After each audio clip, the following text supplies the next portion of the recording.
What happens when Hollywood royalty meets daytime television's most unforgiving panel? You won't believe what unfolds when Meghan Markle sits down with Joy Behar and The View co-hosts in what was supposed to be a routine promotional interview. This isn't just another celebrity appearance gone wrong. This is a masterclass in how quickly things can spiral completely out of control on live television. Before we get into this incredible story, make sure you hit that subscribe button and drop a comment below, because you're not going to believe what unfolds when these two powerhouses clash in the most explosive way possible. The tension was palpable from the moment Meghan Markle walked onto the View set. What started as a seemingly innocent book promotion turned into one of the most heated confrontations in daytime television history. The Duchess arrived wearing a cream-colored blazer, her signature confident smile plastered across her face, but seasoned viewers could sense something brewing beneath the surface. Joy Behar, never one to hold back, had clearly come prepared for battle. "Welcome back to The View. I'm Joy Behar and we're here with Meghan Markle," Joy announced with that familiar edge in her voice that regular viewers know means trouble is coming. The studio audience applauded politely, but the energy felt forced, artificial. Meghan settled into her chair, crossing her legs with practiced elegance, but her grip on her coffee mug revealed the first crack in her composed facade. "Meghan, thank you for being here," Joy continued, her tone already carrying an undertone that suggested this wouldn't be the typical softball interview. "You're here to talk about your new children's book, but I think our viewers are more interested in some of the other projects you've been working on lately." The other co-hosts exchanged glances. Whoopi Goldberg leaned back in her chair with that knowing look that said she could smell drama coming from a mile away. Sarah Haynes shifted uncomfortably while Tsunami host maintained her lawyer's poker face, pen poised and ready to strike when the moment presented itself. "Well, Joy, I'm excited to talk about anything that helps children develop empathy and understanding," Meghan responded, her media training kicking in automatically. But there was something in her voice, a slight defensiveness that Joy's sharp ears picked up immediately. "Empathy and understanding," Joy repeated slowly, letting the words hang in the air like smoke. "That's interesting because I've been wondering about the empathy and understanding you've shown your own family lately." The studio fell silent. Even the camera operators seemed to hold their breath. This was the moment everyone had been waiting for. The first real jab. Meghan's smile faltered for just a fraction of a second, but she recovered quickly. "I think family relationships are complicated, Joy. And I've always believed in handling private matters privately," Meghan replied, but her voice had gained an edge that hadn't been there moments before. Sunny Halston jumped in, sensing blood in the water. "But Meghan, when you put your family business on international television, in interviews, in Netflix documentaries, can you really call it private anymore?" The audience murmured their approval. This was what they came to see. The kind of direct questioning that most interviewers wouldn't dare attempt. Meghan's posture straightened. Her Duchess training wearing with her natural instinct to defend herself. "I think there's a difference between sharing your truth and exploiting family drama for entertainment," Meghan shot back. And there it was. The first real sign that she was ready to fight fire with fire. Joy's eyes lit up like a predator who had just spotted wounded prey. "Your truth, that's a very California way of putting it, isn't it? But what about everyone else's truth? What about your father's truth, your sister's truth?" "My father chose to work with the tabloids against me," Meghan said, her voice rising slightly. "That's not my truth. That's a fact." "But sweetheart," Joy continued, using that condescending tone that had made her famous for getting under guests' skin. "Don't you think there might be more to the story? Don't you think maybe, just maybe, you played a role in how things went down?" The other co-hosts were watching this unfold like spectators at a tennis match. Whoopi remained strategically silent, letting Joy do the heavy lifting. Sarah looked genuinely uncomfortable while Sunny appeared to be taking mental notes for her next move. Meghan took a sip of her coffee, clearly buying time to formulate her response. When she set the mug down, her hand was trembling slightly, barely noticeable to the naked eye. But the HD cameras caught everything.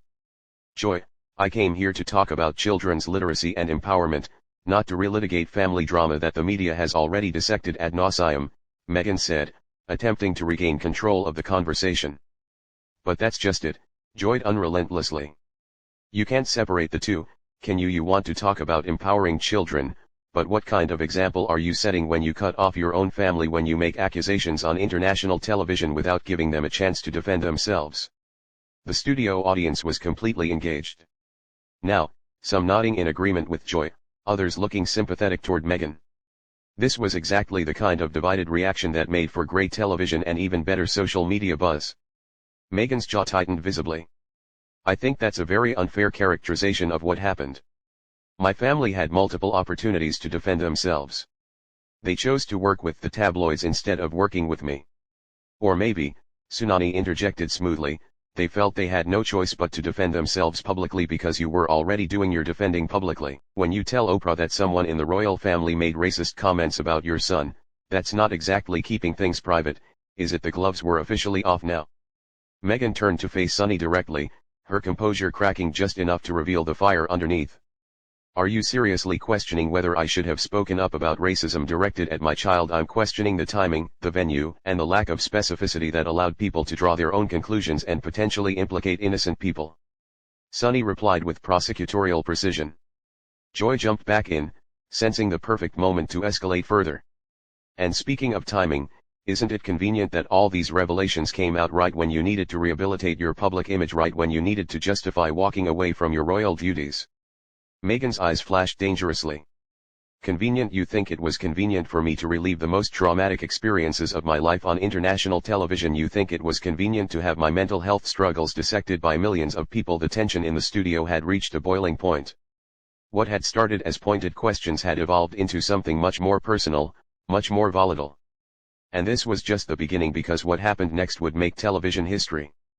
But the real fireworks were about to begin. Joy Behar wasn't finished. Not by a long shot. She leaned forward in her chair, that predatory gleam in her eyes growing brighter as she sensed Meghan's vulnerability. The studio lights seemed to grow hotter, the silence more suffocating as everyone waited for the next verbal blow. Mental health struggles, Joy repeated slowly, her voice dripping with skepticism. You know what, Meghan, I've been in this business for decades, and I've seen a lot of people use mental health as a shield when they get called out for their behavior.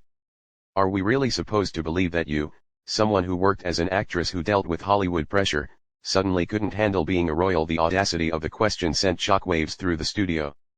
Several audience members audibly gasped. Even Whoopi raised an eyebrow, though she remained strategically silent. Sarah Haynes looked like she wanted to crawl under the table, while Tsunami host's legal mind was clearly calculating the potential fallout from Joy's nuclear approach.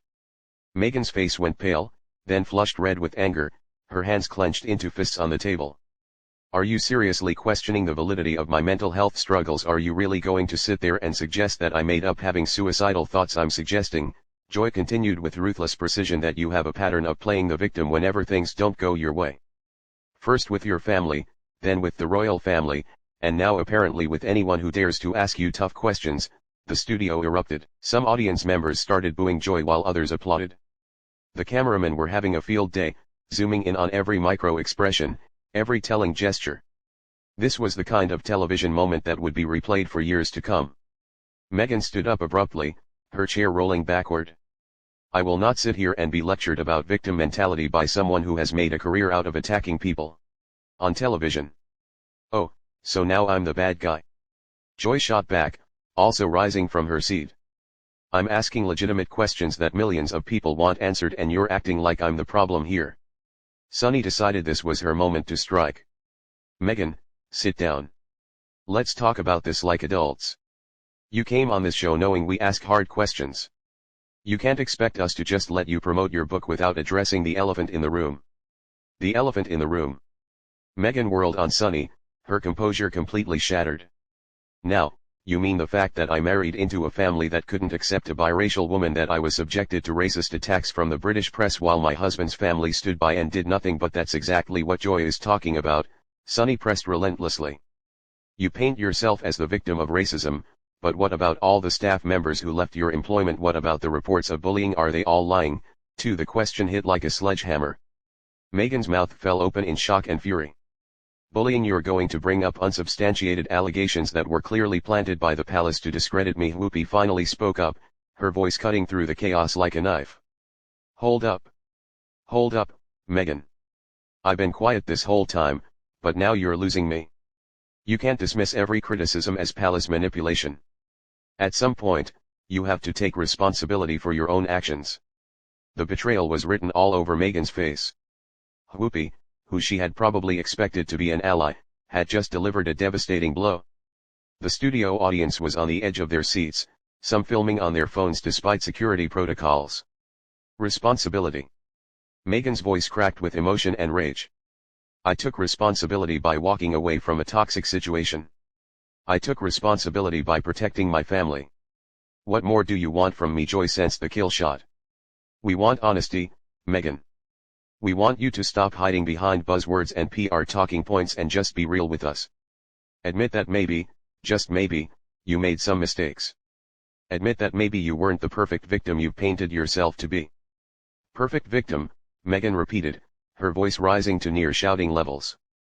You think I wanted any of this? You think I wanted to be attacked by the press every single day? You think I wanted my father to sell stories about me to tabloids? You think I wanted to be driven to the point where I didn't want to be alive anymore? The raw emotion in her voice was undeniable, but Joy wasn't backing down. I think you made choices and now you want sympathy without accountability. You want to be seen as a victim without acknowledging that your actions had consequences. Sarah Haynes finally found her voice, trying desperately to defuse the situation. Maybe we should take a step back here. This is getting very heated, and I think we all need to know. Meghan cut her off sharply. Don't you dare try to manage me right now. I came here in good faith to talk about children's literacy, and instead I'm being ambushed by a panel of women who clearly had their minds made up about me before I even walked through that door. Sunny leaned forward aggressively. Ambushed? You've been on every major platform telling your side of the story. This is the first time anyone has challenged your narrative with real questions. If you can't handle that, maybe you shouldn't be doing interviews. The words hung in the air like a gauntlet thrown down. Meghan stared at Sunny with pure hatred, her chest heaving with barely controlled rage. The studio had gone silent except for the hum of cameras and the distant sound of New York traffic filtering through the walls. You want to challenge my narrative? Meghan said quietly, dangerously. Fine, let's talk about narratives.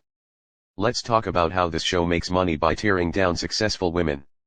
Let's talk about how you all sit here every day judging and criticizing people while hiding behind the guise of just asking questions. Joy's face lit up with gleeful anticipation. This was exactly what she had been fishing for, the moment when her guest would lose control and reveal their true nature. Oh, here we go. Now we're getting to the real Meghan Markle, the one who can't handle criticism without attacking everyone around her. The accusation was like a match thrown on gasoline. What happened next would forever change how people viewed both Meghan Markle and The View, because neither woman was prepared to back down from the fight that was about to explode across America's television screens. Meghan's eyes blazed with fury as she pointed directly at Joy Behar. You want to know what attacking people looks like? It looks like a 78-year-old woman who's made millions of dollars building her career on other people's pain. It looks like sitting behind this desk every day pretending to be some kind of feminist icon while you systematically tear down women who threaten your relevance. The studio fell dead silent. Even the camera operators stopped moving. Joy's mouth dropped open in shock. In all her years of television, no guest had ever gone for the jugular quite like this. The other co-hosts looked like deer caught in headlights, unsure whether to intervene or let this train wreck continue to unfold. Joy recovered first, her voice shaking with rage. Excuse me, did you just call me irrelevant? Let me tell you something, sweetheart. I was doing television when you were still figuring out how to get acting gigs on cable shows nobody watched. And yet here you are, desperate enough for ratings that you're willing to attack a woman's mental health on live television. Meghan fired back without missing a beat. Tell me, Joy, when was the last time anyone cared about your opinion on anything that wasn't controversy for controversy's sake? Sunani Halston jumped in. Her prosecutor instincts kicking into overdrive. Meghan, you're completely out of line here. Joy has been a champion for women's rights longer than you've been in the public eye.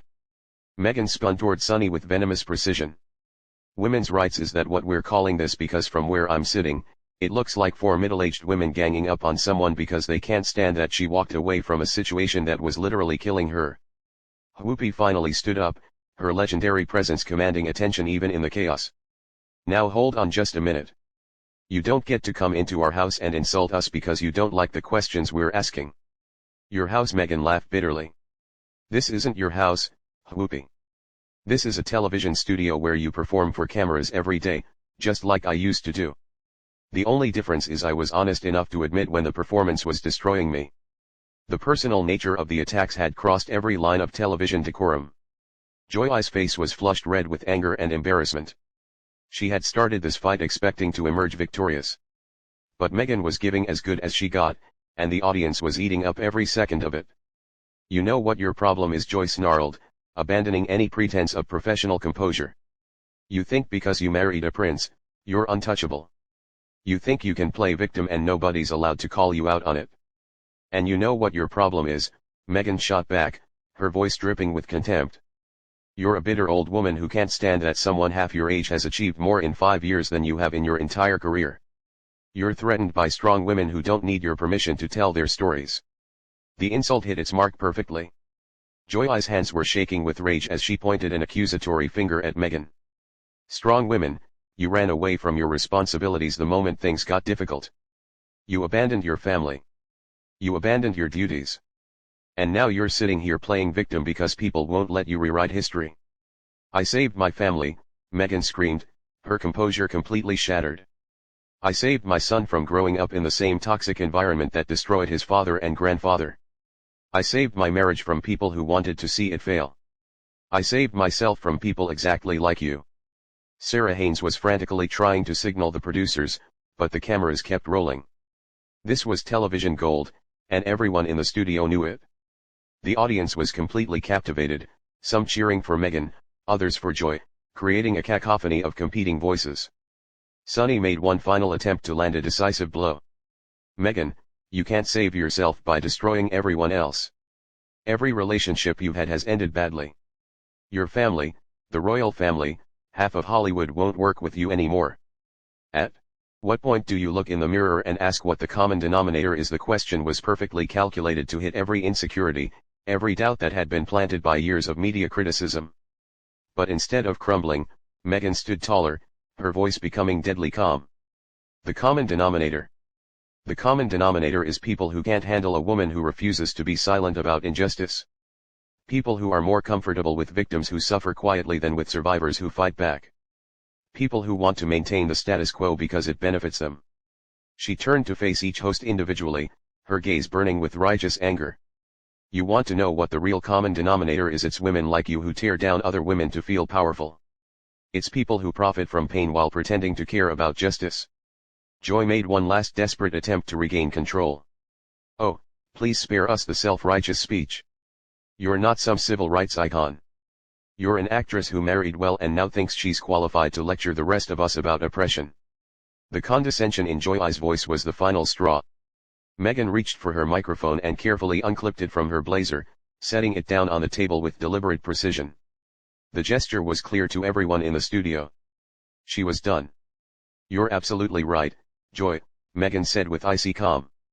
"I'm not qualified to lecture you about oppression. I'm just qualified to recognize it when I see it.